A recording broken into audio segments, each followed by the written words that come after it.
네, 반갑습니다. 네, 저는요 생각정리 스킬 저자 복주환입니다. 다시 한 번 더 인사드리겠습니다. 반갑습니다. 네. 여러분들 요즘에 자녀 교육 때문에 고민 좀 많이 있으시죠? 네, 어떻게 하면은 우리 자녀가 좀 공부도 좀 잘했으면 좋겠고 또 진로도 잘 만들어갔으면 좋겠고 하는데 그런 좀 고민들 좀 많이 있으실 것 같아요, 그죠? 네, 오늘은요 이 공부 그리고 진로 이 두 가지 토끼를 동시에 잡을 수 있는 방법을 좀 소개해드리고자 제가 이 자리에 왔습니다. 저는 생각정리라는 그런 주제를 가지고 교육하는 강사인데 제가 이런 주제를 좀 한다고 하면은 사람들이 제가 좀 이렇게 선천적으로 머리가 좀 좋거나 아니면 IQ가 좀 높거나 사고력이 좋은 줄 알아요. 좀 머리가 좋아 보여요? 아니면 좀 안 좋아 보여요? 사실 알 수가 없죠. 사실은 저는요 머리를 처음부터 이 생각 정리를 잘하는 방법을 알고 있었던 것이 아니라 후천적으로 제가 너무너무 머릿속에 생각이 많아서 제 필요에 의해서 생각을 정리하려고 하다 보니까 이 생각 정리라는 분야를 계속해서 이제 연구를 하게 됐고 그 방법을 좀 알게 됐어요. 만약에 이 세 가지 중에 하나라도 해당이 되신다면은 어머님들 한번 오늘 좀 이렇게 오늘 교육을 좀 집중해서 좀 들으셨으면 좋겠습니다. 자, 첫 번째가 뭐냐면은 나는 하나의 생각을 하잖아요. 근데 꼬리에 꼬리를 물고 생각이 멈추지 않는다 하시는 분 손 들어보세요. 한두 분 계시네요. 자, 지금 마음속으로 지금 손든 분도 계실 것 같아요. 자, 두 번째는 뭐냐면은 나는 내 생각만 정리하면 되잖아요. 그런데 내 생각뿐만 아니라 타인의 생각, 근심, 걱정까지 머릿속에 가득 차 있는 경우가 있다 하시는 분 손 들어보세요. 자, 이제 서서히 이제 손을 들고 계시죠? 자, 세 번째가 가장 위험한 경우래요. 뭐냐면은 나는 이제 잠을 자려고 합니다. 그럼 이제 침대에 눕잖아요. 그러면은 침대에 누우려고 하면은 그때부터 내재되어 있던 생각들이 계속해서 떠올라서 잠이 안 오는 거예요. 그래서 어떻게 돼요? 불면증으로 이어집니다. 혹시 이 세 번째 유형 해당되시는 분? 자, 지금 세 개 다 해당되시는 분들도 분명히 계실 것 같은데 사실 이 세 가지가 다 해당되는 거는 누구의 이야기냐? 제 이야기였어요. 저는 머릿속에 생각이 너무너무 많은 사람이었습니다. 그래서 저와 같은 사람을 전문 용어로 이 프랑스의 심리치료사 크리스텔 프티콜랭이라는 사람이 이런 얘기 하더라고요. 이런 사람은 좋게 얘기하면은 아이디어 유형의 사람이래요. 그런데 좀 안 좋게 이야기하면은 이런 사람을 정신적 과잉증후군이다. 좀 좋아 보여요? 안 좋아 보여요? 안 좋아 보이죠? 그러니까 아이디어가 많은 것뿐만이 아니라 정신적으로 뭐가 이루어지는 거죠? 정신적으로 과잉 활동이 일어나는 사람들이 바로 정신적 과잉증후군이라고 합니다. 한마디로 생각이 많은 것은 득인 거예요. 근데 정리되지 않으면 뭐가 되는 거죠? 독이 된다 이겁니다. 그래서 이 득을 어떻게 독으로 바꿀 것인가? 반대로죠? 독을 어떻게 득으로 바꿀 것인가? 몇 끗 차이예요?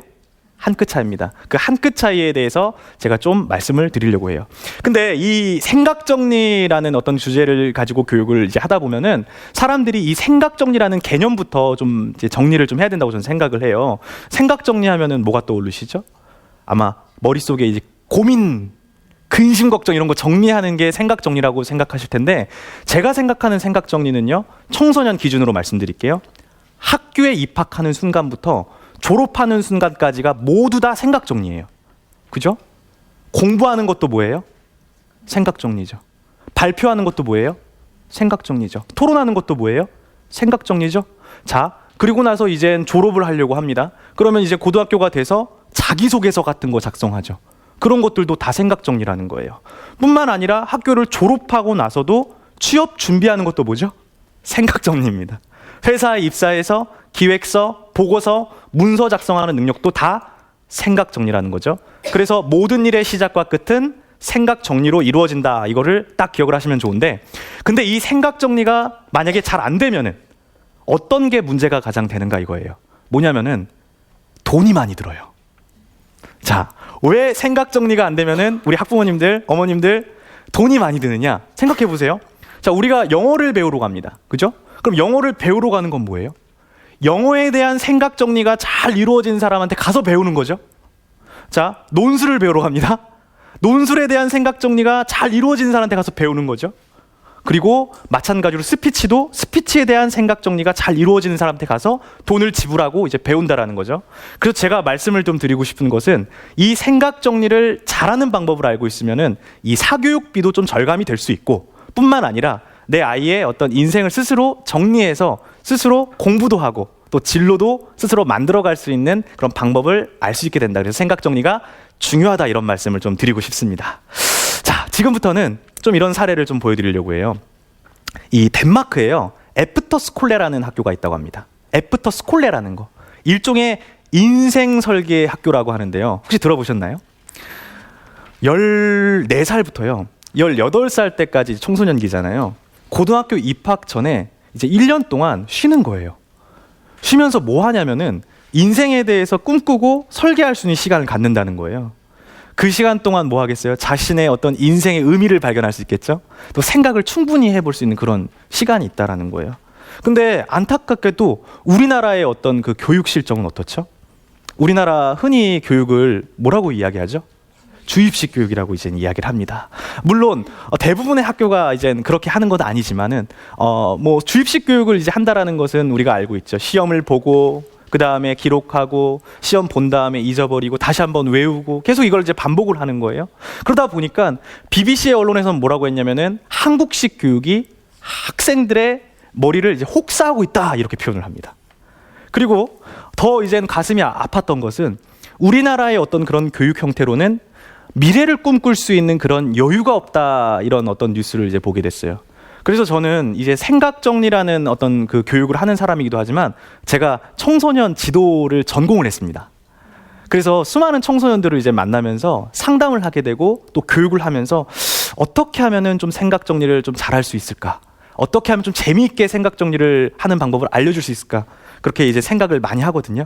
그래서 오늘은 제가 이 일부에서는 제 인생 경험을 통해서 저의 청소년기 이야기를 들려드리면서 제가 깨달았던 생각 정리의 그 비법들을 좀 전수를 해드리고, 또 두 번째 시간에는 생각 정리 도구들이 있어요. 이를테면은 생각을 정리하는 도구인 마인드맵, 그리고 만다라트라는 새로운 도구도 있는데 이 도구들이 생각보다 어렵지가 않습니다.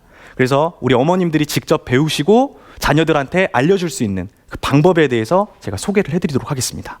먼저 1부에는요 제 인생 이야기부터 좀 시작을 하려고 하는데, 좀 한번 궁금하신가요? 네. 그럼 제가 지금부터 제 청소년기의 제 좀 모습을 좀 보여드리도록 하겠습니다. 저의 모습이에요, 저의 모습. 자, 이거 뭐 하는 거죠? 이거 접니다, 저. 중학교 2학년 때 마지막 웅변대에 나갔던 사진이에요. 제가요, 웅변을요, 그래도 한때 조금 잘했습니다. 조금 자랑하는 건데요. 그래도 여러분들이 만약에 심사위원이라고 생각하시고 진짜 웅변 이렇게 나오잖아요. 한번 여러분들이 제가 웅변을 한번 해볼 테니까 한번 그 상을 매겨보시는 거예요, 마음속으로. 최우수상이냐 아니면 장려상이냐 대상이냐 이렇게 한번 해보세요. 제가 나오면 박수 한번 크게 쳐주세요. 네. 이제 웅변은 딱 이렇게 딱 자리 잡고, 그죠? 딱딱하게. 여러분, 저는 며칠 전 아빠 엄마와 함께 텔레비전을 시청하다가 유고슬라비아에 있었던 가슴 아픈 이야기를 듣게 되었습니다. 내용 중략할게요. 맨 마지막 어떻게 해요? 이연사! 그 다음 어떻게 해요? 소리 높여 외칩니다! 그러면은 하고 이사하고 내려오는 것까지가 이제 웅변이에요. 자, 여러분들이 심사위원이라고 생각하시면은 한번 상상을 해보세요. 상을 뭐 주실 것 같아요? 안 주실 것 같아요. 어떤 거 주실 것 같아요? 막 장려상? 이렇게 생각하시겠지만은 저는 유치원 때부터 초등학교, 그다음 중학교 2학년 때까지 그 대회에 나가잖아요. 그럼 무조건 대상을 받았어요. 최우수상을 받았어요. 그러면은 남들이 보기에 뭘 잘하는 학생인 거죠? 말을 잘하는 학생이라고 생각을 했겠지만은 제가요 중학교 2학년 때 어머니한테, 그러니까 부모님하고 선생님에게 제가 뭐라고 말씀드렸냐면, 선생님 저 더 이상 웅변 안 하고 싶어요. 그리고 부모님한테는 저 이제 웅변대에 나가지 않을 거예요. 왜 그러냐? 너가 지금부터 웅변을 꾸준히 배우면 너가 그 대학교도 그 웅변을 가지고 특기를 가지고 이제 갈 수도 있는 그런 루트가 있을 것이고 또 웅변이라는 걸 계속 하다 보면은 여러 가지 뭐 좋지 않겠냐 이렇게 설득을 했어요. 근데 제가 뭐라고 했냐면 저 더 이상 나가기 싫다고. 왜 그래? 제 말이 아니잖아요. 이렇게 얘기를 했어요. 사실 요즘에는 많이 그러지 않아요. 근데 우리 어머님들 우리 어렸을 때 한번 생각해 보실까요? 웅변대회 나가면은 그 스피치 원고 대본 있죠. 웅변 원고 대본. 그거 누가 작성해 줬어요? 선생님이 작성해 줬던 거예요. 그래서 그 당시에 1등을 하거나 상을 받았던 학생들은 저처럼 앵무새처럼 잘 따라하는 학생들이 1등을 했던 거죠. 그래서 제가 첫 번째로 그런 괴리감에 빠졌어요. 아, 내가 말을 하는데 이건 내 생각이 아니야. 내 생각을 좀 정리를 잘하고 싶다. 그러다가 이 이야기를 좀 잘 들어보세요. 사실 그 인생을 살아가면서 이런 얘기가 있어요. 귀인을 몇 번 만난대요? 3번 만난다고 하잖아요. 그래서 저도 이 귀인을 딱 한 번 만났던 것 같아요. 첫 번째로 만났던 귀인은 언제였냐면은 중학교 2학년 때 있죠. 수련회 가잖아요. 수련회. 그럼 장기자랑 시간에 누가 나오죠? 레크레이션 강사가 나오잖아요. 그럼 무대 앞에 나와서 어떻게 해요? 박수 3번 시작! 탁탁탁 하면서 레크레이션을 하는데 야, 저 사람은 웅변하는 게 아니라 정말 내 생각을 가지고 말을 하는 거예요. 그래서 저는 첫 번째로 꿈이라는 게 생겼어요. 저 사람처럼 말을 잘하고 싶다. 저 사람처럼 무대 위에 올라가서 말하는 사람이 되고 싶다라는 그런 꿈이 처음으로 생기게 됐던 거죠. 제가 이 이야기를 왜 말씀드리냐면은 저는 단순히 공부를 하기 위해서 생각 정리를 한 게 아니에요. 그 꿈이 생긴 뒤로 뭘 하게 됐냐면 머릿속에 뭐가 많아질 것 같아요? 생각이 많아져요. 왜 생각이 많아지냐면은 질문이 많아지거든요. 어떻게 하면은 저 사람처럼 될 수 있을까? 저 사람처럼 되려면은 어떤 학교에 들어가야 되지? 저 사람처럼 되려면은 뭘 배워야 되지? 이런 질문들이 막 떠오르면서 이거를 적을 공간이 필요해진 거예요. 그래서 뭘 적었을까요? 일기를 적기 시작했어요. 그래서 제가 말씀드리고 싶은 것은 이 꿈을 위해서, 진로를 위해서 좀 이렇게 생각을 정리할 수 있는 방법은 바로 일기 쓰기다. 그런데 그냥 일기 쓰기가 아니네요. 저는요, 지금도 일기를 쓰니까 10년 이상을 일기를 써왔어요. 그러다 보니까 제가 깨달은 게 있잖아요. 여러분들 일기장에는 보통 뭘 적죠? 그렇죠. 그날 날짜도 적고요. 그죠? 날짜 되게 중요해요. 날짜 적어야지 나중에 내 성장의 기록, 흐름을 볼 수가 있어요. 장소 적는 것도 중요해요. 왜냐하면 장소를 기억의 부호라고 얘기하는데 장소를 적잖아요. 그러면은 그때 있었던 그 정서들이요 다 떠오른대요. 장소를 적어놓는 게 좋아요. 그리고 이제 내용을 자유롭게 적는데 저는 이제 10년 동안 일기를 적어봤습니다. 1단계는 뭐였냐면은 그냥 있었던 일들, 머릿속에 이제 생각나는 일들을 막 적기 시작했어요. 그때는 어떤 기분이었냐면은 외장하드 있죠. 외장하드가 왜 필요하죠? 컴퓨터에 파일과 폴더가 많아지니까 그거를 이제 비우려고 컴퓨터를 좀 빠르게 하려고 외장하드 옮기는 거잖아요. 그런 개념으로 제가 일기를 썼었어요. 근데 이렇게 내 사실만 계속 적다 보니까 재미가 없는 거예요. 두 번째는 뭘 했냐면은 내 속마음 있죠. 친구랑 예를 들어서 만나요. 근데 싸울 수도 있는 거잖아요. 그러면은 친구랑 싸웠을 때 이 속상한 마음을 털어놓을 데가 없었다라는 거예요. 사춘기 때. 그래서 혼자서 일기를 막 적었는데 그러다 보니까 제가 일기 맨 첫 장에다 뭐라고 적었는지 알아요? 저희 엄마나 아빠가 볼까봐 제가 혹시라도 이 일기장을 보게 된다면 말해주길 막 이런 것들을 비밀 일기장이다 하면서 제가 적어놨었어요. 그러면서 제 일기를 적었는데 이것도 쓸모가 없는 거예요. 왜냐하면 부정적인 생각을 계속해서 일기장에 적다 보니까 나중에 보고 싶어요? 안 보고 싶어요? 보고 싶지 않잖아요. 그러니까 무슨 생각이 들었냐면은 이것은 일기장이 아니라 뭔가 발전적이고 건설적인 생각을 적는 게 아니라 내 생각의 쓰레기통이구나 이런 생각이 들었어요. 그래서 저는 세 번째로 이렇게 일기를 쓰게 됐는데 이게 제 진로를 찾아가는데 굉장히 큰 도움을 줬어요. 이게 뭐냐? 한번 따라해 볼까요? 미래형 일기. 미래형 일기. 그러니까 미래형 일기가 뭐냐면은 예를 들어서 이런 거예요. 지금 현재 나는 꿈을 찾지 못했지만 앞으로는 꿈을 찾게 될 것이다. 한번 따라해 볼게요. 그럼에도 불구하고 이렇게 될 것이다. 현재 나의 상태를 적게끔 하는 거예요. 현재 나의 어떤 그 힘든 상태라든지 고민이라든지 문제점을 적게 하는 거예요. 근데 거기다가 뭘 붙이라고요? 그럼에도 불구하고 나는 이렇게 될 것이다. 내가 원하고 꿈꾸는 모습을 이제 적는 거죠. 근데 이렇게 이제 적다 보니까 좀 아쉬운 게 생기더라고요. 어떻게 하면은 좀 더 구체적으로 행동에 옮길 수 있을까? 그래서 제가 두 가지를 더 보탰어요. 육하 원칙이었는데 뭐였냐면 따라해보세요. 언제까지? 어떻게? 이 두 가지를 붙이니까 제가 언제까지라는 어떤 목표가 생기죠. 어떻게라는 방법들을 끊임없이 생각을 하게 되는 거예요. 예를 들어서 이런 어떤 첫 번째 저의 고민을 이제 해결하겠던 것은 이거예요. 제가 이젠 고등학교에 이젠 진학을 할 때가 이제 됐습니다. 방황을 하고 있었고 나는 공부를 해야 되는 건가 아니면은 기술을 배워야 되는 건가 이런 생각을 했는데 저는 말을 정말 잘하고 싶었어요. 그래서 어떤 학교에 가면은 내가 좀 도움이 될 수 있을까 이런 고민을 일기장에 막 적다가 어떻게 하면 좋을까 했는데 한번 친구들한테 물어보자 했는데 두 번째 이제 귀인을 만났어요. 친구가 쓱 지나가면서 저한테 한 얘기가 뭐냐면은 주하나 내가 방법을 하나 알고 있어. 너가 말을 잘하고 싶다고 했잖아. 이 학교에 가면은 너가 말을 잘할 수 있어. 이게 어디였을 것 같아요? 연극영화과. 예술고등학교였어요. 예술고등학교. 그래서 제가 처음으로 적은 거예요. 꿈을. 나는 연극영화과, 예술고등학교 연극영화과에 입학할 것이다. 언제까지? 이번 연도에 꼭 입학할 거야. 그러면은 어떻게 하다 보니까 제 성적에 대해서도 이제 직면을 하게 돼요. 그리고 내가 지금 어떤 상태인지도 이제 생각을 하게 되죠. 그래서 연기학원도 이제 등록을 해보고 제일 중요한 게 뭘까? 특기였거든요. 특기가 뭘까 했더니 저는 웅변이었던 거예요. 근데 웅변을 그냥 대본을 외워서 할 게 아니라 내 스스로 생각을 정리해서 한번 내가 웅변 그 대본을 만들어 보면 어떨까? 그런 어떤 방법론까지 생각을 하게 된 거죠. 그래서 여러분들에게 말씀드리고 싶은 것은 한번 생각해 볼게요. 하고 싶다고 얘기하는 게 아니라 따라 볼게요. 하고 싶다고 얘기하는 게 아니라 할 것이다. 언제까지? 어떻게? 네, 이걸 딱 기억을 하시면 좋을 것 같아요. 그래서 이거 할 것이다. 그 다음에 나는 언제까지 어떻게? 이걸 하면서 이젠 결국 연극영화과에 이제 진학을 하게 됐고 연극 뮤지컬 그 다음에 EBS 교육방송에서 이제 진행자까지 해서 쭉 활동을 하게 됐어요. 근데 제가 이거를 그냥 1억을 말씀드리려고 말씀드리는 것이 아니라 여러분들 제가 왜 이거를 지금 하고 있는 거죠? 계속? 뭘 잘하기 위해서? 말을 잘하기 위해서잖아요.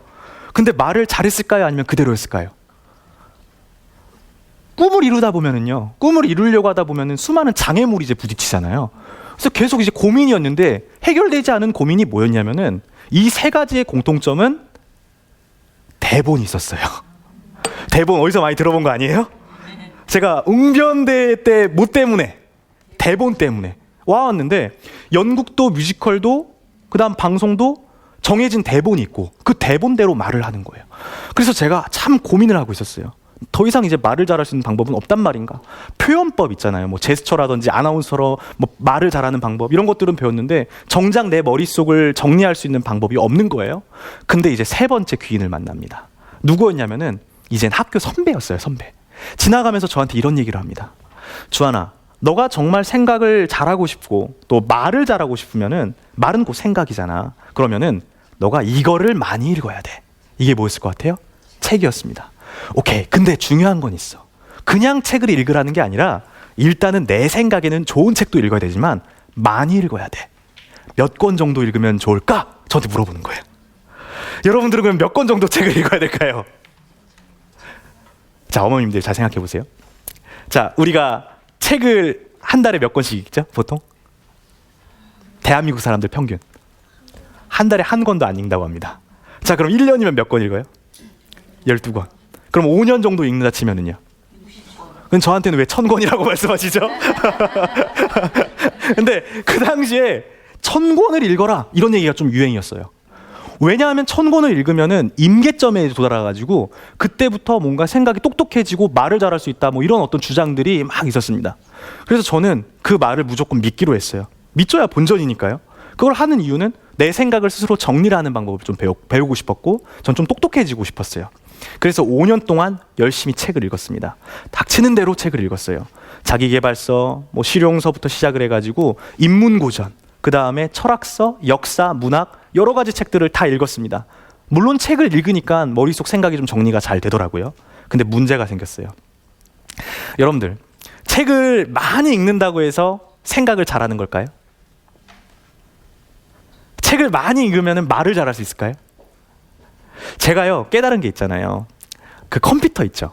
비유를 해볼게요. 컴퓨터에 파일과 폴더가 많아지면 많아질수록 컴퓨터가 어떻게 되죠? 느려지잖아요. 그런 상태가 돼버린 거예요. 제 머릿속이. 그러니까 그 공자의 논어에 보면은 하기불사 증망이요 사이불확직태다. 무슨 말이냐면은 읽기만 하고 생각하지 않으면 막연하여 얻는 게 없다라는 이야기예요. 그 상태가 돼버린 거예요. 그래서 제가 지금부터는 뭘 말씀드리고 싶냐면은 한번 따라해 볼게요. 독서. 책을 읽을 때에도 생각 정리를 이제 해야 돼요. 그러니까 우리 자녀들을 이제 돌아가가지고 책 1000권 읽어라 하면은 우리 자녀분들이 좋아할까요? 싫어할까요? 싫어하죠. 한 권 읽기도 좀 힘들한데. 저는 이런 말씀을 좀 드리고 싶어요. 많은 책을 읽는 것보다 정말 한 권이라도 어떻게 읽어야 될까요? 제대로 읽어야 된다라는 거죠. 그럼 그 한 권을 제대로 읽을 수 있는 방법이 뭐냐라고 했을 때 저는 한번 따라해 볼게요. 여백 독서법. 네, 여백에다가요. 내 생각을 정리해서 이젠 글을 계속해서 써보는 거예요. 어떻게 하는 건지 설명해 드릴게요. 예를 들어서 책을 봅니다. 책을 보면은 책에 여백이 있잖아요. 그 여백에다가 크게 3가지를 적어요. 첫 번째, 날짜를 적어요. 아까 제가 말씀드렸지만 날짜는 어떤 역할을 한다고 했죠? 성장의 기록이라고 했어요. 그러니까 우리가 예를 들어서 그 SNS 같은 데 있죠. 거기다가 막 댓글 남기잖아요. 댓글 남기면은 내가 옛날에 이런 생각을 했었구나. 이런 것처럼 책을 볼 때 댓글을 남기는 거예요. 책을 보다가 만약에 내가 좀 어려운 문장이 있으면은 어렵다. 난 이게 이해가 되지 않아. 부터 시작해서 마음속에 떠오르는 생각들을 여백에다가 적어놓는 거예요. 근데 간혹 가다가 여백에다가 이 쓰는 거를 별로 안 좋아하는 사람들이 있어요. 혹시 나는 책을 깨끗이 읽는 걸 좋아한다 손 들어보세요. 그렇죠? 우리 자녀분들 중에서도 책을 깨끗이 읽는 거를 이제 좋아하는 사람이 있는데 저는 개인적으로 제 생각에는 책을 깨끗이 읽는 것보다는 이왕 내가 산 책이라면은 저는 책에 흔적을 남겨야 된다. 이렇게 좀 생각을 해요. 내 생각의 흔적을 계속해서 이제 기록을 하는 거죠. 만약에 시를 보다가 감탄을 하게 되잖아요. 그러면은 와, 너무 좋다. 멋있다. 예를 들어서 종은 울려야 그때부터 소리가 난다. 그러면은 그러면은 사람도 만나야 그때부터 인연이 된다. 뭐 이런 내 생각을 또 적어보는 거예요. 이런 식으로 계속해서 여백 독서법을 하는 거죠. 제가 짜라스트라는 이렇게 말했다. 짜라투스트라는 이렇게 말했다라는 제목도 어렵죠. 니체의 책이에요. 그게 이제 신은 죽었다라는 그런 책이 나온 그런 책인데 내용을 보는데 쉬울 것 같아요? 굉장히 어려울 것 같아요? 제목만 들어도 어려운데 저는 그 책을 보면서 정말 머리가 터질 지경이었습니다. 너무너무 어려워서. 근데 한번 도전해보고 싶었거든요. 그래서 저는 그냥 읽기만 하면 너무 힘들 것 같아서 차라리 내가 읽다가 포기할지언정 그 포기하려고 하는 그 마음조차도 한번 담아보자 하면서 그걸 막 적었어요. 근데 시간이 흘렀어요. 6개월 전에는 내가 이해되지 못했던 그 책이었는데 6개월 시간이 지나니까 내가 그때는 이해되지 않았던 문장이 이해가 되네. 1년이 지나니까 좀 완벽히 이해가 되네. 뭐 이런 것들을 깨닫게 된 거죠. 그래서 책에는 한번 따라해 볼게요. 생각의 흐름. 네, 생각의 흐름을 담자 이런 말씀을 좀 드리고 싶습니다. 제가 이렇게 독서를 하는 방법에 대해서 설명을 드렸는데 또 한 가지는 이런 거예요. 책을 이제 찾아야 되잖아요. 그죠? 좋은 책을 이제 선별하는 방법을 좀 설명을 해드리려고 하는데 한번 따라해 볼까요? 표지 속에 답이 있다. 그 말씀을 좀 드리고 싶어요. 표지 속에 좀 답이 있다라는 건 뭐냐면은 우리가 이 책을 선택할 때 뭘 보죠? 그죠? 제목을 보잖아요. 근데 그 표지 안에 구성 요소가 있어요. 구성 요소. 그 구성 요소를 잘 이해를 해주셔야 되는데 표지엔 뭐가 있을까요? 제목이 있죠. 그리고요.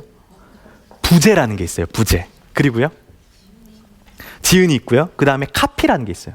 이 4가지 요소를 잘 알고 계시면 그때부터 책 전체상이 머릿속에 그려져요. 그러니까 단순히 책을 보는 데서 멈추는 것이 아니라 책 전체상을 읽고 이해한 다음에 내용을 보는 순으로 이젠 공부를 해야 된다는 얘기죠. 자, 예를 들어 볼까요? 저의 어떤 제가 쓴 이 책을 보면은 제목이 생각 정리 스킬이에요. 생각 정리 스킬. 그럼 그 밑에 이제 부제가 있잖아요. 그럼 여러분들 한번 질문 던져볼게요. 생각 정리 스킬 하면은 여러분들 뭐가 궁금하세요? 그럼 질문을 딱 던져주세요. 생각 정리 스킬. 생각 정리 스킬이 뭐지? 그리고요. 어떻게 생각 정리를 해야 되지? 그리고요. 생각 정리를 언제 해야 되지? 그리고요. 육하원칙을 갖다 붙이면 질문이 됩니다. 뭐를 생각 정리하지? 그죠? 생각 정리가 왜 필요하고 언제 하고 막 이렇게 나오죠. 계속. 그거를요 어디다가 정리하면은요 책 그 뒷면 있죠. 바로. 그럼 지면이 있어요. 거기에다가 질문을 꼭 적어보는 거예요. 그 뭐 하는 거죠? 책에는 목차가 있거든요. 근데 책에 있는 목차도 중요하지만 내가 이 책을 보려고 하는 생각의 목차 있죠. 그게 질문이에요. 그걸 먼저 적어보는 거예요. 왜냐하면은 이 기억이라는 거, 이해라는 거 자체가 질문의 크기만큼 기억이 된대요. 그래서 내가 질문을 던진 만큼 이해가 되기 때문에 맨 처음에 우리 자녀에게도 제목에 뭘 던지게 하라? 질문을 던지게 하시면 좋습니다. 그리고 그거를 지면에다 적어 놓는 거예요. 그러면은 그거에 대한 이제 답을 찾고 싶잖아요. 그죠? 근데 보니까 제가 던졌던 질문 중에 생각 정리 스킬은 뭐지라는 질문이 있었어요. 근데 아래 보니까 부제라는 게 있어요. 부제. 부제는 다른 말로 주제라고 합니다. 책에는요 다 부제라는 게 하나씩 있죠. 생각 정리 스킬 같은 경우는 명쾌하게 생각하고 정리하고 말하는 방법이에요. 그러면은 이런 생각을 하게 되는 거죠. 내가 생각 정리 스킬 해가지고 단순히 인공지능 사회에서 뭔가 기술적으로 생각을 정리하는 건 줄 알았는데 이 책의 범위가 명쾌하게 생각하고 정리하고 말하는 것까지구나. 그러니까 이 책의 범위를 결정하는 거죠. 그럼 뇌가 좋아할까요? 안 좋아할까요? 무조건 좋아해요. 왜요? 뇌는요 범위가 넓은 것보다 좁은 걸 좋아하거든요. 내가 딱 기억할 수 있을 만한 그런 그 한정된 범위를 정해주는 걸 좋아해요. 그래서 부제를 알면은 내가 이 책에 대해서 알 수 있는 그 범위가 딱 결정되기 때문에 그거를 이제 딱 정해주시면 되는 거죠. 자, 이제 범위 결정됐어요. 그러면은 범위를 봤으면은 그 다음에 그걸 가지고 이 카피라는 게 있어요. 카피. 이 카피라는 건 뭐냐면은 일종의 책을 소개하기 위해서 이제 홍보성 글이라고도 얘기를 하고 아니면은 책에 대해서 정말 특징들을 좀 이렇게 잡아놓은 그런 어떤 내용들을 말을 해요. 저 같은 경우는 그 특징을 좀 넣어놨는데 뭐였냐면은 복잡한 생각은 스마트하게 정리하고 단순한 생각은 아이디어로 기획하라. 그럼 이걸 통해서 뭘 하냐면 따라해 볼게요. 연결을 짓는 거예요. 딱 제목을 보고 떠올랐던 그 질문들 있죠. 거기에 대한 답을 부제에서 찾았죠. 한 문장으로. 근데 딱 보니까 이 내용은 생각 정리도 있지만 기획도 되고 스피치도 되고 생각 정리, 기획, 스피치 이런 내용이 책 전체에 담겨져 있겠구나. 이거는 내가 읽어도 되는 책이겠구나. 이런 방식으로 교과서를 보더라도 1장에 흥선대원군이다 하면 흥선대원군에서 요약이 딱 되어 있단 말이에요. 그러면은 매 첫 장을 보면서 흥선대원군이 어떤 사람인지, 어디서 살았는지, 왜 살았는지, 어떤 업적을 했는지 큰 그림을 잡고 그 다음에 책을 읽어보는 게 도움이 된다. 이것이 책을 잘 읽는 방법이다. 이렇게 좀 말씀을 드리고 싶습니다. 좀 이해되셨나요? 자, 지금까지 제가 그 일기 쓰기와 독서, 여백 독서법에 대해서 좀 설명을 드렸어요. 근데 제가 이제 좀 말씀을 드리고 싶은 게 있습니다. 이번에는요, 제가 이 생각 정리라고 했는데 이제 본격적으로 이 생각 정리를 할 때 일기도 쓰고 오케이 독서도 하면 좋겠다라는 걸 이제 알게 되셨죠. 그럼 본격적으로 우리 자녀가 머릿속에서 어떤 생각을 어떻게 정리해야 되는지 제가 설명을 드릴게요. 이 생각이라는 것은 결국 저는 이런 것 같아요. 생각은 누군가 이런 얘기를 하더라고요. 질문 아니면 답이다. 질문하고 답을 찾아가는 과정이 하나의 이제 생각인데 이 답은 질문을 잘 못하면 찾지를 못한다는 이야기예요. 그래서 이 질문을 좀 잘할 수 있는 방법을 좀 소개를 해드리려고 해요. 아까 전에도 제가 그 책을 이제 보는 방법 중에 표지에 질문을 던지라 했잖아요. 근데 이 질문 던지는 방법을 알지 못하면 그 다음부터는 이제 말짱 도루묵이 되는 거잖아요. 그래서 제가 질문을 어떻게 던지는지 지금부터 설명을 좀 드리겠습니다. 그 전에 잠깐 좀 테스트를 해보려고 하는데요. 우리 이 영상을 보고 있는 시청자 여러분들께서도 잠시 앞에 이 화면을 보시고 떠오르는 질문거리들에 대해서 한번 적어주시면 좋겠습니다. 질문 생각보다 쉬워요, 어려워요? 그죠? 막상 던지려고 하니까 어렵죠. 제가 오늘 말씀드리고 싶은 것은 생각 정리는 한마디로 하면 뭐냐 하면 따라해 볼게요. 질문이다. 질문 잘하는 방법만 잘 아셔도요, 이 머릿속의 생각을 명쾌하게 정리할 수가 있어요. 저는 이 질문하는 방법을 언젠가 이제 깨닫게 됐는데 이 질문이 생각보다 쉽다라는 것을 좀 말씀드릴게요. 저는 이 한 가지 사물을 보잖아요. 그러면은 믿기 어려우시겠지만은 최소 못해도 10개 이상의 질문을 그냥 만들어낼 수가 있어요. 별로 안 신기하신가 봐요. 저는 1분 안에 100개 이상의 질문도 만들 수가 있어요. 자, 하나의 사물과 현상을 보고 1분 안에 10개, 100개 이상의 질문을 던지면 그 사람 진짜 뭐 같아 보여요? 천재 같아 보이지 않아요? 그죠? 옛말에 그래서 이런 말이 있어요. 문일지십이라. 하나를 알려주면 몇 개란데요? 10을 아는 사람들을 천재라 했대요. 그럼 10개를 어떻게 아느냐? 그죠? 10개의 질문을 던지니까 10개의 답이 떠오르는 거죠. 자, 그러한 원리로 제가 질문을 어떻게 던지는지 지금부터 설명해 드릴 테니까 여러분들은 그 원리를 한번 찾아보시는 거예요. 자, 이 땡땡땡이라는 원리가 있는데 이게 앞에 뭐가 있죠? 가방이 있어요. 한번 가방에 대해서 지금부터 떠오르는 질문들을 계속해서 만들어 볼게요. 여러분들은 한번 들어보세요. 가방 이렇게 말씀을 해주시고 저는 가방 한 다음에 질문을 10개를 순식간에 만들어 볼게요. 그러면 제가 질문하면은 주어 가방 던져주시고 질문하면 가방 던져주시는데요. 아시겠죠? 하나. 가방은 언제 사지? 가방은 왜 살까? 가방은 어떤 색상일까? 가방은 누구에게 살까? 가방은 얼마일까? 가방은 명품이 있을까? 가방은 어디서 버릴까? 가방은 백화점에 살 수 있을까? 가방은 대구 제품이 좋을까? 가방, 우리 자녀는 어떤 가방을 맬까? 좀 쉬워 보여요? 어려워 보여요? 제가 하니까 쉬워 보이죠? 이거 막상 하려고 하면 쉽지가 않다니까요? 자, 도대체 하나의 사물을 보고 어떻게 10개 이상 질문을 던진 것인가? 저 지금 즉흥적으로 한 거거든요? 자, 그러면은 진짜 즉흥적으로 했다라는 것을 알려드리기 위해서 이번에는요, 랜덤으로 한번 해볼게요. 랜덤으로 주어를 던져주세요. 주제어를 던져주시면 제가 한번 또 해보도록 하겠습니다. 또 뭐가 있을까요? 성적 어때요? 자, 성적. 자, 그럼 성적에 대해서 이젠 공부를 잘하려고 하다 보니까 성적에 대해서 질문을 던져야 됩니다. 그러면 전 이런 질문을 던져볼게요. 자, 준비 시작. 성적 하면은 여러분들 생각을 못 할 수 있어요. 찾아보세요, 여러분들. 제가 혼자 알아서 해볼게요. 자, 성적은 어떻게 하면 오를 수 있을까? 성적은 학교에서 공부를 해야 되는 것일까? 성적은 왜 올려야 되는 것일까? 성적은 언제부터 올라갈 수 있을까? 성적은 어떻게 누구에게 배울 수 있을까? 성적은 과연 나도 오를 수 있을까? 성적이 학교 입학하는 데 도움이 될까? 성적이 인생에 도움이 되는 것일까? 성적은 왜 중요한 것일까? 혹시 들리셨나요? 자, 들리셨다면은 어떤 요소가 있는지 한번 말씀을 해주시죠. 맞아요. 주어. 주어라 하면은 주제어죠. 이 문장의 이제 핵심어가 바로 주어인데 저는 어떻게 해서든 주어를 놓쳤어요? 안 놓쳤어요? 안 놓쳤어요. 생각할 때 있어서요, 이 주어를 놓치지 않는 역량이 참 중요합니다. 그래서 뒤에 배우겠지만은 이 마인드맵이라든지 만다라트라든지 이런 정리 도구 보면 중심이라는 게 항상 있어요. 주어.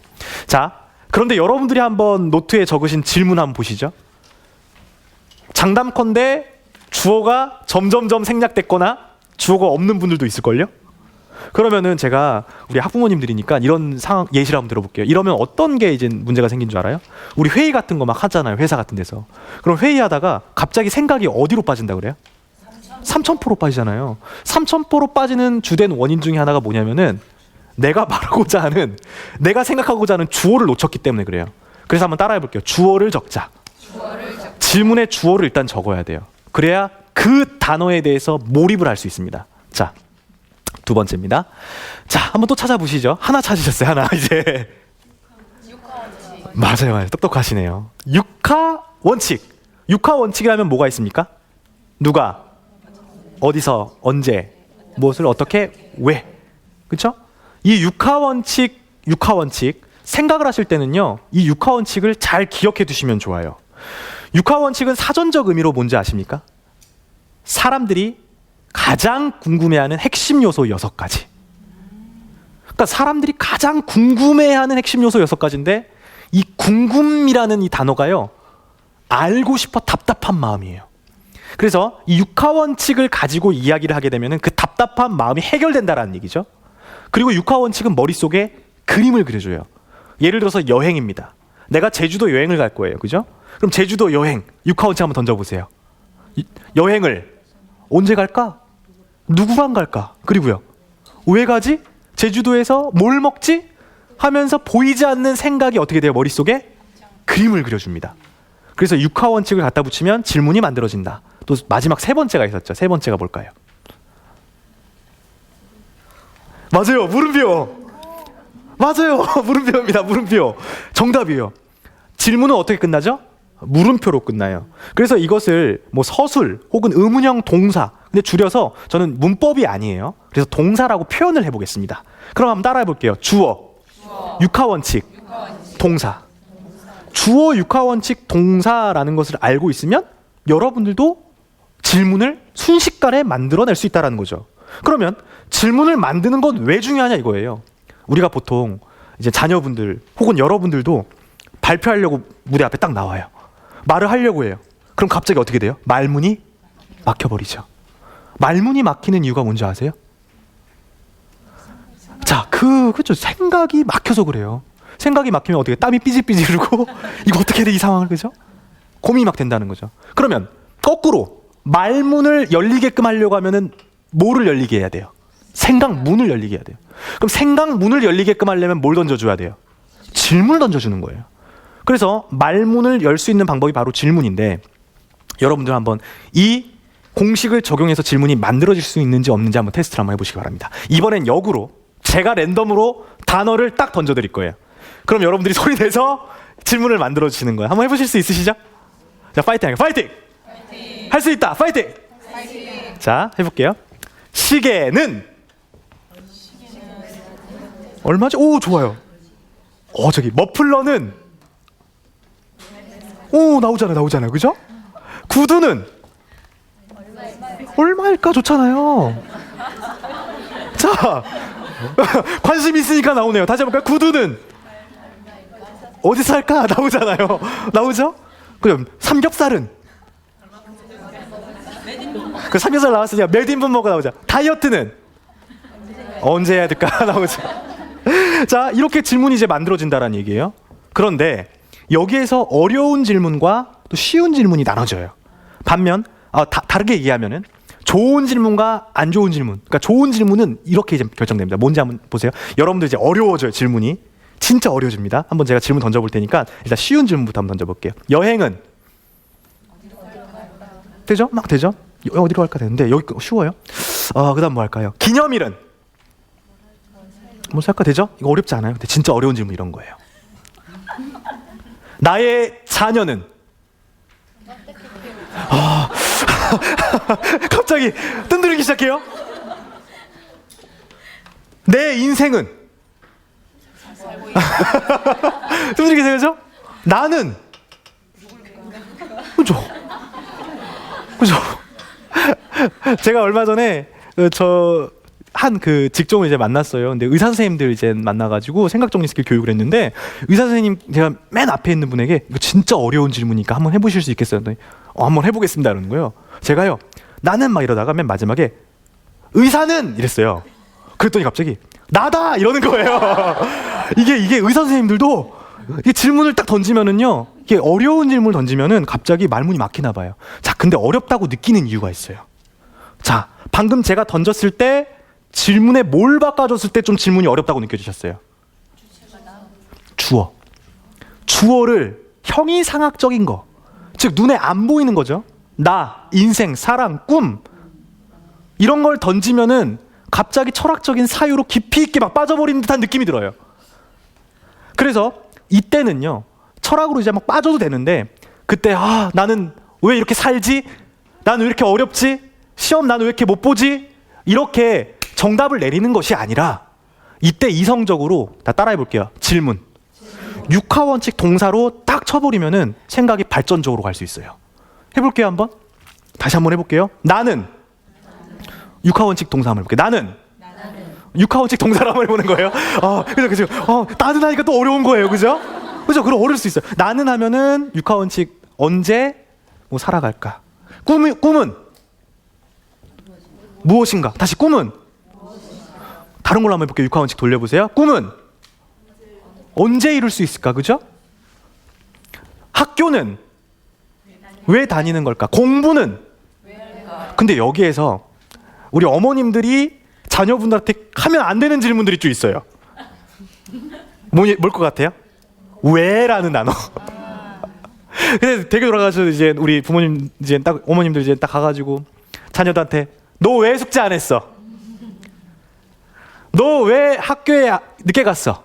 계속 지금 이제 막 이렇게 질문을 던지는 거예요. 이게 가장 하면 안 되는 질문이래요. 왜?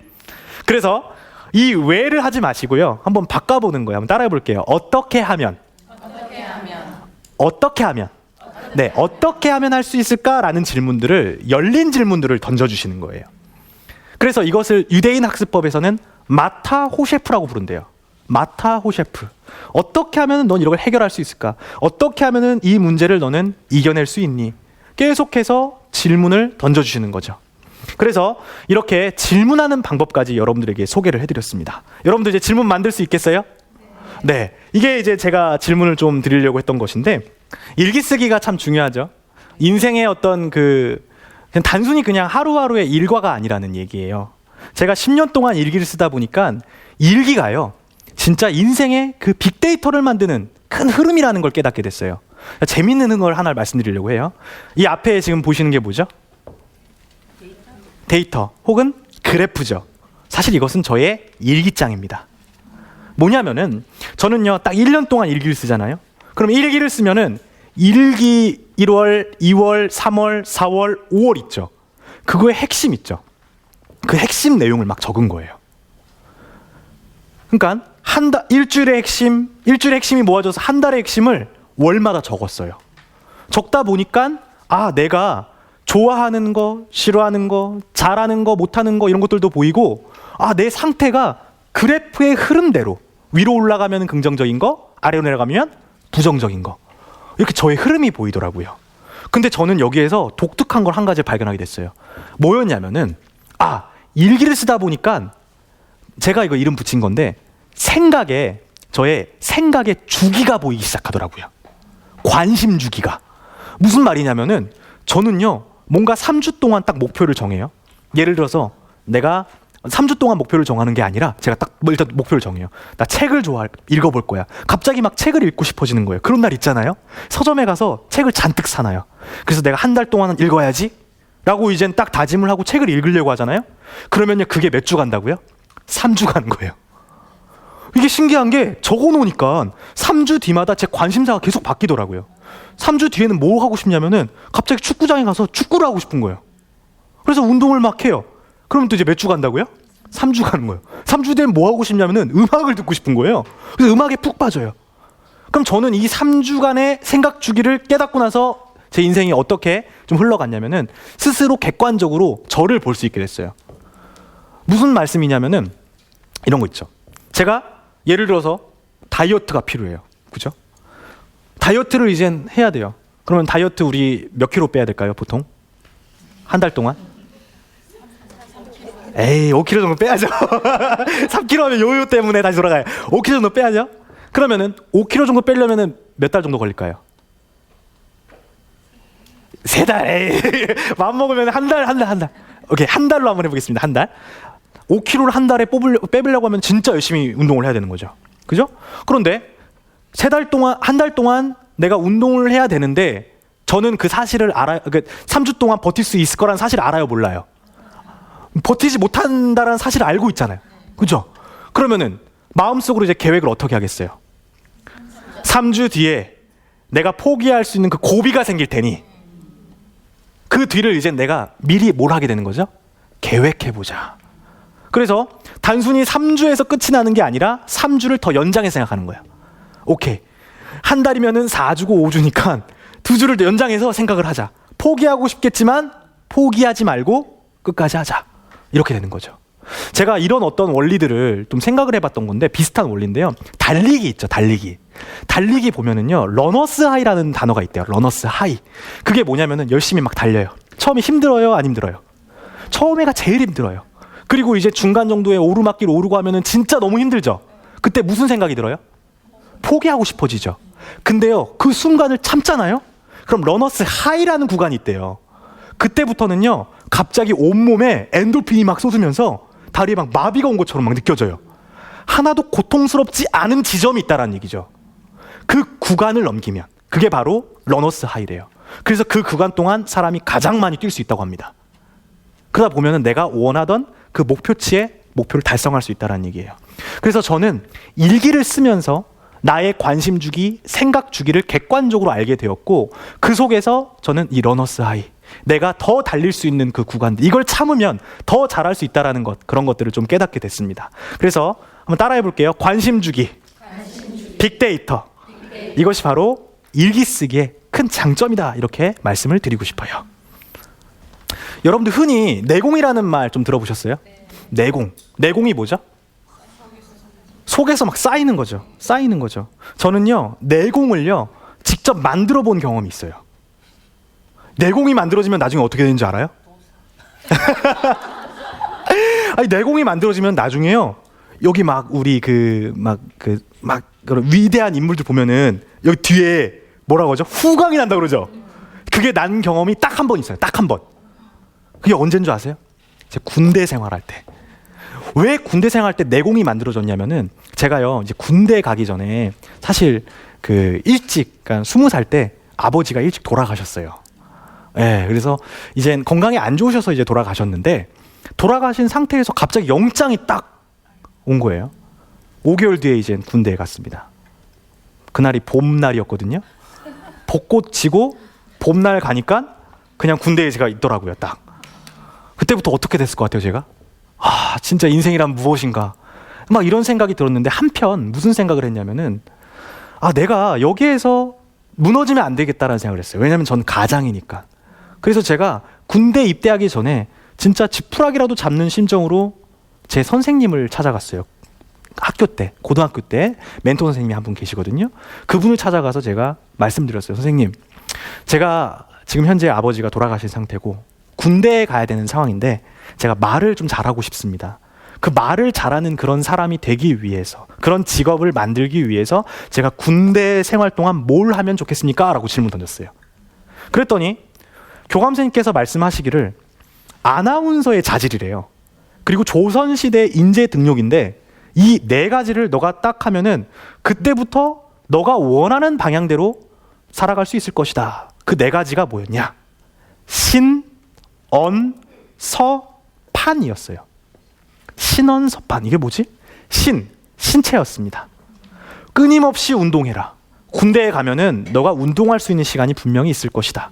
하루에 1시간만이라도 끊임없이 운동해라. 그래서 제가 군대에 들어가자마자 뭘 한 줄 아세요? 군대에는 똑같아요. 이젠 일상이랑 똑같다고 보시면 되는데, 낮에는 군대 생활을 하고 저녁에 한 4시간 정도 개인 시간이 있어요. 그 개인 시간에 이 4시간을 쪼개보기로 했어요. 첫 번째, 달리기를 맨날 했어요. 그리고 팔굽혀기를 매일매일 하기로 했습니다. 두 번째가 뭐였냐면은 말씀. 근데 저는 교감 선생님이 이렇게 말씀하시더라고요. 선생님께서 독서를 많이 해야 된다. 책을 많이 읽어야 된다. 그래서 군대에 들어가면 물론 책 바로 못 읽잖아요. 제가 책을 읽을 수 있는 시점부터 해서 정말 쉬지 않고 책을 읽었습니다. 군대에서. 그래서 계속해서 읽었는데 나중에 결과가 어떻게 되는지 말씀드릴게요.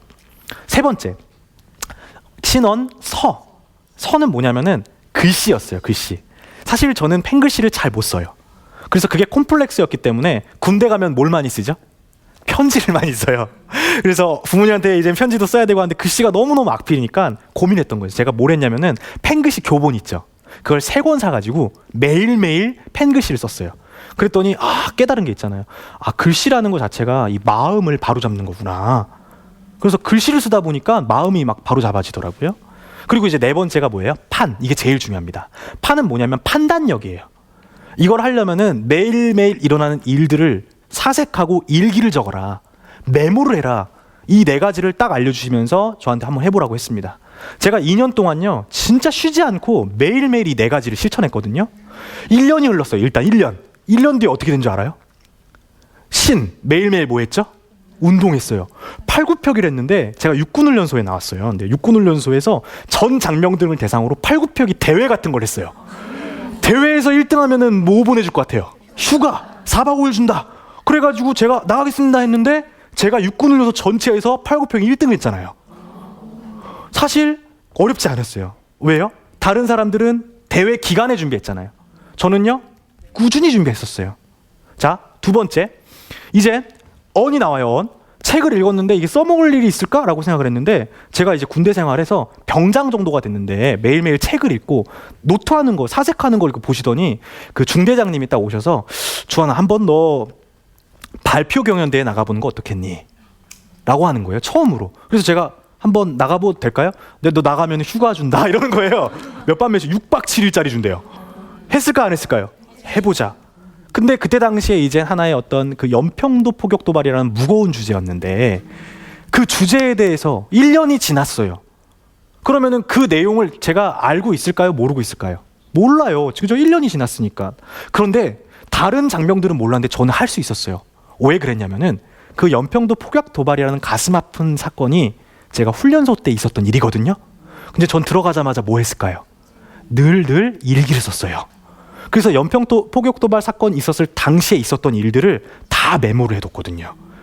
그때 내가 생각하는 어떤 나의 생각, 전쟁관, 평화라는 거, 막 그런 거에 대한 생각들이 가득 차 있었죠.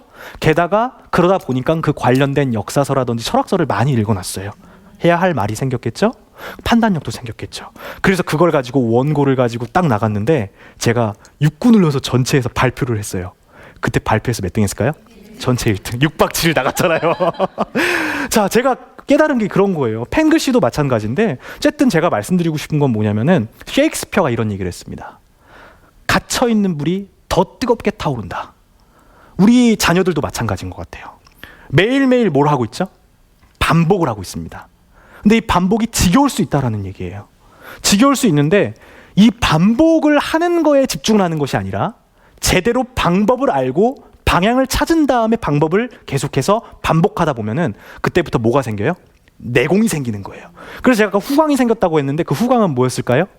휴가 나가면은 얼굴이 밝아졌다는 뜻입니다. 밝아졌다는 뜻이에요. 예. 그래서 여러분들도 한번 해보시면 좋을 것 같은데 또 한 가지 제가 좀 말씀을 드릴게요. 관련된 내용인데 댁에 돌아가셔서 이 영화 한번 보세요. 사랑의 블랙홀이라는 영화가 있어요. 톰 행크스 나오는 영화인데 이게 반복에 대한 영화예요. 반복에 대한 영화. 전체 줄거리를 말씀드리면 재미없을 것 같아서 딱 중간만 말씀드릴게요. 톰 행크스가 기자로 나옵니다. 굉장히 까칠한 기자예요. 그런데 연애가 아니라 그 좀 같이 여자분이 한 분이 나와요. 동료분인데 톰 행크스가 평소에 별로 안 좋아했어요. 근데 하루가 지났는데 하루가 이제 똑같이 기자 생활을 하고 이제 따분한 일상을 하고 이제 다음 날 아침 눈을 딱 떴습니다. 눈을 떴는데 불사 어제랑 똑같은 상황인 거예요. 무슨 말이죠? 이제 가려고 하는데 갑자기 여기 웅덩이가 있었어요. 웅덩이에서 물 탁 하니까 물 맞는 그런 상황들. 그리고 갑자기 차에 치일 뻔했던 그런 상황들. 이런 게 계속해서 반복이 되는 거예요. 그러다 보니까 무슨 생각을 했을까요? 이거 어떡하지? 이걸 벗어나야 되는데. 다음날 아침 눈 떡 떴었어요. 밖에 나가려고 하는데 웅덩이에서 또 하고 또 그 상황이 반복되는 거예요. 미쳐버리겠죠? 시간이 이제 흘렀는데 참 신기한 게 뭐냐면은 이 남녀 간의 관계라는 게 그런 것 같아요. 계속 누가 있어요? 동료 여인이 옆에 있잖아요. 있다 보니까 그 여인이 보이기 시작하는 거예요. 그래서 톰 행크스가 그 여인에게 뭐가 되는 거죠? 사랑에 빠져버린 거예요. 그래서 무슨 생각을 하게 되냐면은 내가 이 여인을 내가 이렇게 사랑을 좀 하고 싶다. 근데 이 여인과 양수기예요, 서로. 그래가지고 톰 행크스가 무슨 생각을 하게 되냐면은 그래, 어차피 반복되는 인생. 이 여인에게 내가 최고의 프로포즈를 할 수 있는 방법을 한번 연구해보자. 그래서 피아노 학원 등록해요. 피아노 학원에서 등록을 해서 매일매일 피아노 연습을 합니다. 그 나름대로의 어떤 그 데이트 그 방식들을 계속해서 이제 연구를 해보면서 리셋이 되고 하는 과정에서 나중에 이제 시간이 흐릅니다. 과연 톰 행크스는 어떻게 됐을까요? 영화 보시면 아실 것 같습니다. 제가 이런 말씀을 좀 드릴까 합니다. 지금까지 좀 이야기의 핵심을 좀 정리를 해볼게요. 지금까지 핵심은 뭐였냐면은 저는 처음부터 생각을 잘하는 사람이었으면 생각이 많은 사람이었어요. 그렇죠? 생각이 많은 사람들을 아이디어맨 또는 정신적 과잉증후군 이렇게 부른다고 했는데 저는 후자라고 이제 말씀드렸어요. 그래서 제가 이제 생각 정리에 대한 필요성을 조금씩 느꼈고 한편 청소년으로 이제 또 넘어가니까 제가 어렸을 때 뭘 했다고 했죠? 웅변을 했는데 어떤 거를 때문에 제가 나왔어요? 대본 만드는 방법 알고 싶어가지고 이제 여러 가지로 독서도 해보고 일기도 해봤다 있는 거예요. 근데 한번 짚어드릴게요. 자, 일기는 그럼에도 불구하고 그 다음 어떻게 하죠? 이렇게 될 것이다. 이것을 미래형 일기라고 합니다. 그래서 오늘 자녀분들한테 가셔서 이 미래형 일기에 대해서 꼭 한번 알려주시고 너가 지금 현재 이런 상황이지만 이렇게 될 것이야. 근데 거기서 두 가지 더 붙이면 좋다고 했죠? 언제까지? 어떻게? 이걸 꼭 붙여주면 좋다고 제가 말씀을 드렸어요. 두 번째는 뭐냐면은 독서를 하자고 했는데 많은 책을 읽는 것도 중요하지만 책 한 권을 어떻게 제대로 읽는 게 더 중요하다고 말씀드렸죠. 두 가지 방법 알려드렸습니다. 책 여백에다가 내 생각을 기록하자고 했어요. 세 가지를 기록하자고 했는데, 첫 번째 날짜, 두 번째 장소, 세 번째 자유롭게 떠오르는 내용들을 적어도 되고 포스트잇으로 붙여도 됩니다. 이 생각들이 나중에 모여서 내 생각의 빅데이터가 형성이 돼요. 그래서 그것을 만드는 것이 바로 책을 읽는 것이다, 이렇게 말씀을 드리고 싶어요. 그리고 세 번째는 제가 이젠 질문자라는 방법을 소개를 해드렸어요. 이 질문자라는 방법이 2부랑 이제 연결이 되는 것인데, 질문은 어떻게 만드는 거죠? 주어, 육하원칙, 동사, 주어, 육하원칙, 동사, 주어, 육하원칙, 그러니까 물음표, 의문형 동사, 이거를 만들면은 어떠한 질문이든 만들어낼 수 있기 때문에 말문도 생각문도 열릴 수 있다는 것을 제가 강조를 해드렸습니다. 여기까지 좀 이해가 잘 되시나요? 네. 끝으로 제가 이런 말씀을 좀 드리고 싶어요. 사실 제가 아까 전에 귀인을 만난다고 했잖아요, 인생 살아가면서. 근데 저는 귀인도 있었고요, 저는 제 인생에 있어서 멘토가 한 분 있었습니다. 바로 저희 어머니예요. 저희 어머님은 항상 저의 이야기를 묵묵히 들어주셨어요. 제가 좀 이렇게 남들과 같은 그런 인생을 사는 건 아닌 것 같아요, 그죠? 좀 뭔가 독특한 인생을 막 살아가려고 했는데, 뭔가 이렇게 해라, 저렇게 해라 말씀하신 것이 아니라 항상 저한테 이런 질문 던져주셨습니다. 넌 어떻게 하면 할 수 있겠니? 어떻게 하면 그 일을 할 수 있겠니? 어떻게 하면 그 학교에 들어갈 수 있겠니? 이렇게 해서 계속해서 들어주시고 경청해 주시고 질문을 던져주셨습니다. 저는요, 이 생각 정리, 청소년기에는 정말 하기가 어려운 게 생각 정리라고 생각을 해요. 근데 이 생각 정리를 가장 잘할 수 있는 방법은 바로 멘토의 힘이 필요하다고 생각합니다. 그 멘토가 바로 우리 어머님들이 되셨으면 좋겠습니다. 고맙습니다.